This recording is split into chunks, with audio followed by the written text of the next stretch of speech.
शुरुआत करेंगे बुलेटिन की बड़ी खबरों के साथ। चुनाव के लिए उम्मीदवारों की पहली लिस्ट जारी कर दी गई है। छत्तीसगढ़ के 6 उम्मीदवारों के नाम की भी घोषणा हो गई है। दुर्ग लोकसभा से कांग्रेस ने राजेंद्र साहू को मैदान में उतारा है। आपको बता दें, कल ही कांग्रेस ने साहू को प्रत्याशी बनाने की घोषणा की और आज वो बेमेतरा जिले मुख्यालय पहुंचे, जहां पर ऐतिहासिक पुराना बस स्टैंड चौक में कांग्रेस कार्यकर्ताओं ने उनका स्वागत किया। आपको बता दें, जिले में 3 विधानसभा क्षेत्र आती हैं और तीनों पर बीजेपी का ही कब्जा है। साथ ही छत्तीसगढ़ के कैबिनेट मंत्री दयालदास बघेल भी इसी जिले से आते हैं। इसी बात को ध्यान में रखते हुए वो जिले के दौरे पर पहुंचे और अपने चुनाव प्रचार की शुरुआत नवागढ़ विधानसभा क्षेत्र से की। लोकसभा के प्रत्याशी राजेंद्र साहू से हमारे संवाददाता सुजीत शर्मा ने खास बातचीत की। छत्तीसगढ़ में कांग्रेस की पहली सूची जारी हो गई है और एक युवा चेहरा पर दुर्ग लोकसभा में कांग्रेस ने अपना प्रत्याशी तय किया है। आइए हमारे साथ राजेंद्र साहू जी हैं, बात करते हैं। राजेंद्र भैया, कैसा देखते, क्या बोलेंगे इसके लिए?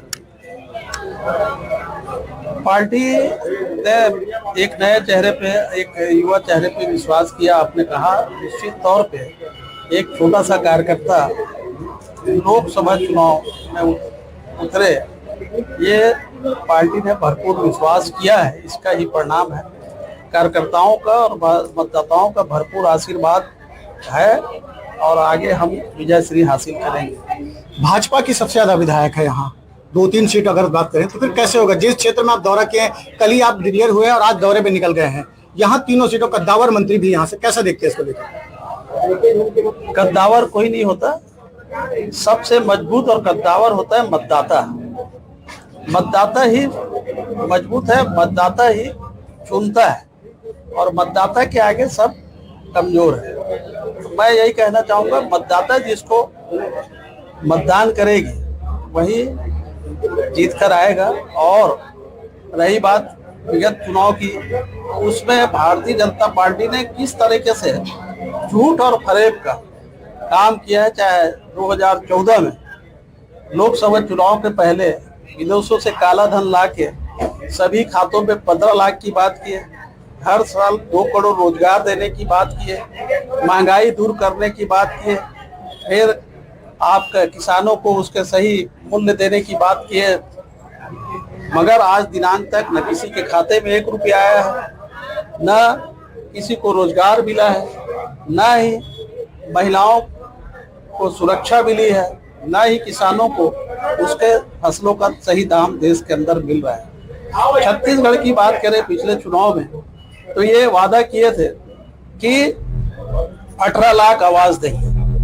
चुनाव जीतने के बाद सरकार ने घोषणा की कि हम 18 लाख आवास देने जा रहे हैं।